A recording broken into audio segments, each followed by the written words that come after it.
Welcome to the Knuckleheads of Liberty. Biden is once again reintroducing the Democrats' big flaws of trying to open up the filibuster again. I guess he didn't learn from it the first time when they opened it up, and it bought the Republicans a few extra Supreme Court justices, and so now he's talking about doing it so that he can get some kind of federal abortion law in. But if there's no filibuster, then once the Democrats lose power, they're very likely to be able to keep the Republicans from doing what they want to do on abortion law. So I don't know. What do you guys think about this? I mean, it's just Biden playing checkers, I guess, when everybody else is playing chess.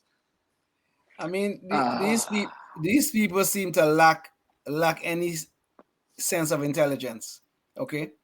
Now, the last time this whole deal about the filibuster came around, Harry Reid wanted to put some appeal court judges on the on mostly on the DC Court of Appeal, which is one of the most influential of the court, probably the most influential of the courts of the appeals courts.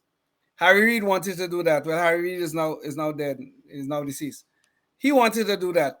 So they carve out this exception for just for the appeals courts, for the appeals court, and he was able to pack the DC court. You know, he put in a bunch of the nominees, got them confirmed and all that, and then lo and behold, um, Scalia died, and Obama brought up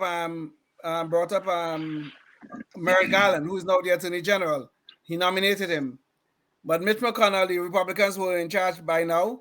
Mitch McConnell said, no, we're going to wait until the election. He waited until the election. Well, lo and behold, Trump won.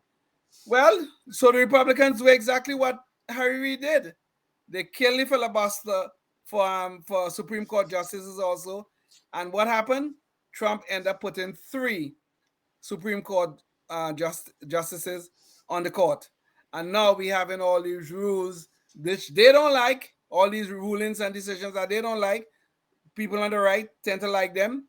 I do. Most of the rulings so far, I'm very comfortable with them. But this is what's wrong with these people.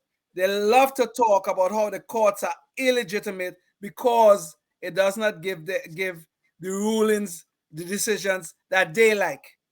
When the election came about, when we had the 2020 election, and Trump went to court, and nearly all of his cases were thrown out, Biden and company was talking about, oh, our results were affirmed by the courts. All the left was talking about, oh, they were affirmed by the courts.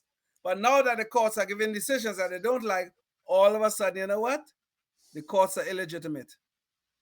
I think there's an H word that Tim and I have agreed that we're not going to use, but there's an H word that's quite appropriate right now. Has it ever not been appropriate for Biden? Sorry. Yeah, I think the answer to that question, are Democrats this short-sighted? I think the answer is yes.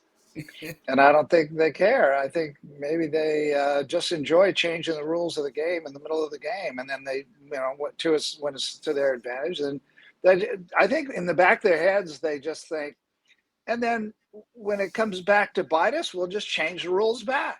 Yeah. I think that's what they think. I don't know. I mean... But the answer is yes. They're going to do whatever they want to do. Well, Tim, it worked for them with the riots of 2020. What was it? 2020. Yeah, and then the Republicans have their one riot on January 6th, and suddenly the rules all change. Oh yes, man. Oh yes. Yeah. All of a sudden, these people were burning down our cities. The left, Black Lives Matter, and all of these people burning down our cities. Nobody cared. Nobody cared about that. But Trump and his people, well, these Trump supporters, they entered the Capitol. Oh my goodness gracious! We had an insurrection. People were killed. We even had a small section of Seattle seceded from the United States or from the city of Seattle. Seceded. Listen to this. We fought a whole civil war because some states seceded. We have a bunch of people who seceded. They're walking around with guns. And oh, this fool of a mayor up there was talking about the summer of love. Oh, the summer of love. Unbelievable. Yeah. With the blessings of the mayor, no less, and of course the not all those people's businesses necessarily wanted to go with them. That's right. They went along for the ride, whether they liked it or not, and had a whole bunch of strange-looking people with guns standing outside Yeah. the door, telling them they're the new police in town. And these are the people. Yeah. These are the people who are talking about defunding the police, and these are the people who tell us we should not have guns. But they allow these people Yeah. who seceded from the United States or seceded from the city of Seattle, they allow them to walk around with guns and end up killing some innocent people. Yeah. Well, and also remember that in the terrible insurrection of January 6th, people were invited to go into the Capitol by the Capitol Police themselves. Yeah, there's video. There's video on this. Yes.